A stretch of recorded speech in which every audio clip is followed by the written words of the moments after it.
بسم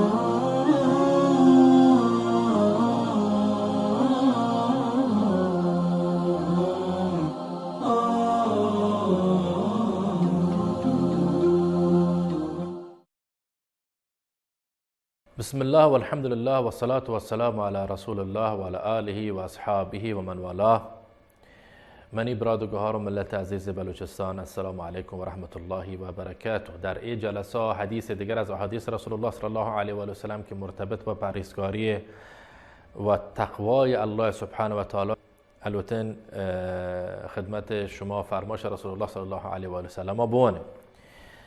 در این حدیث ها که ابی ذر و ابی عبدالرحمن معاذ بن جبل رضی الله عنهما روایت کنند از رسول الله صلی الله علیه و سلم، نبی اکرم صلوات الله و سلامه علیه فرمایش کردند که اتق الله حیث ما کنت، هر جا که هسته از الله سبحانه و تعالی بترس، هر جا که هسته پرهیزگاری الله سبحانه و تعالی پیش کن. یعنی چه؟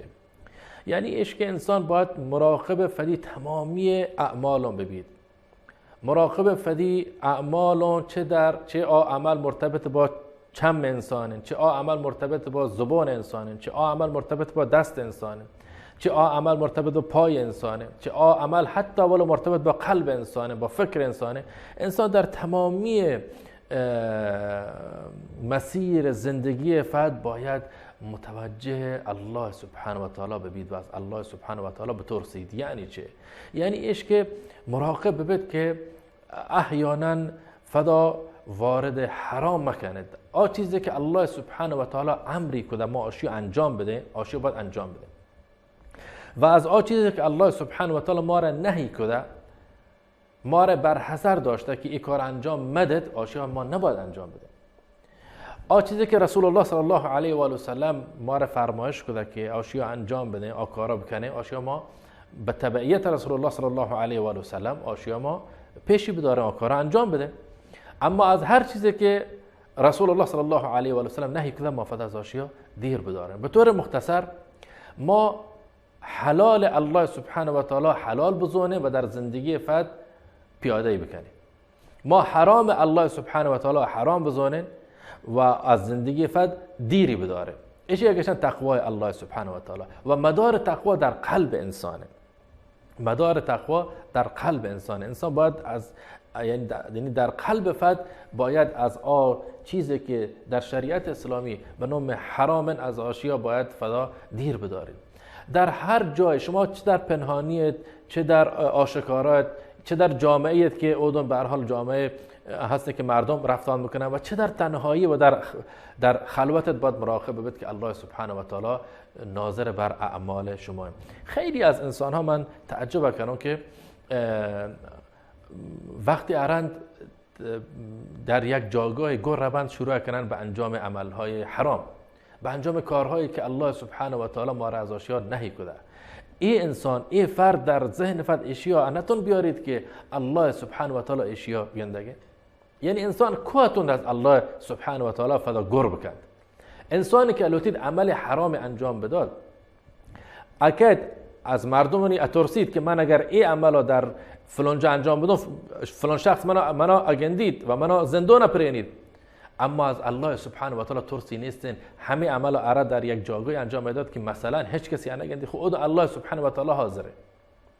لحاظ ادون که تقوای الله سبحانه و تعالی رسول الله صلی الله علیه و سلم مطرح کن، البته ایشی به ما یاد بداد که شما در هر موقعیتی که هستید، در هر وضعیتی که هستید، در هر جایگاهی که هستید، چه در خلوت و تنهاییت، چه در جامعه، چه شما را مردم گندگن، چه شما را مردم گندگ نیند، باید مراقب فدی عمل بید، باید از الله سبحانه و تعالی ترسو ببید. و همیشه جای تعجب ایشن که چرا یک فردی که مثلا الوتید یک عمل حرامی انجام بداد، از فلان شخص اترسید که مبادا بگن دیدی، از فدی مدیر اترسید که مبادا این مدیر منو در بکن، بل از الله سبحانه و تعالی والعیاذ بالله ترسی نیست و اره در یک جایگاه مثلا از ایشیا فدا گر کده و عمل حرام انجام بده. یک فرد مسلمان باید گفت فکر بکن که بچا من از بنده و اترسید، اما از الله سبحانه و تعالی ترسون نیسته. و فدا دیر بدارید از این فکر، از این ایدا که گاه در ذهن فرد بیارید که الله سبحانه و تعالی ایشیا نگندی. بلکه الله جل جلاله و عمه نواله مراقب می عمل در هر جایی که هسته و این می عمل نویسه بگن و در روز قیامت حساب بد. لذا قبل از اینکه از این انسان، از این مدیر، از این بندان بترسید، از الله سبحانه و تعالی باید ترس ببید.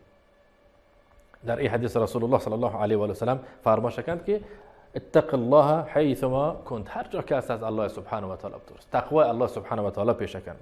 و اتبع السیئات الحسنه تمحوها، تی بدیون تی عمل نیک از ایران پاک کنن، پس تا جایی که اتونه برای جبران مافات عمل نیک انجام بده.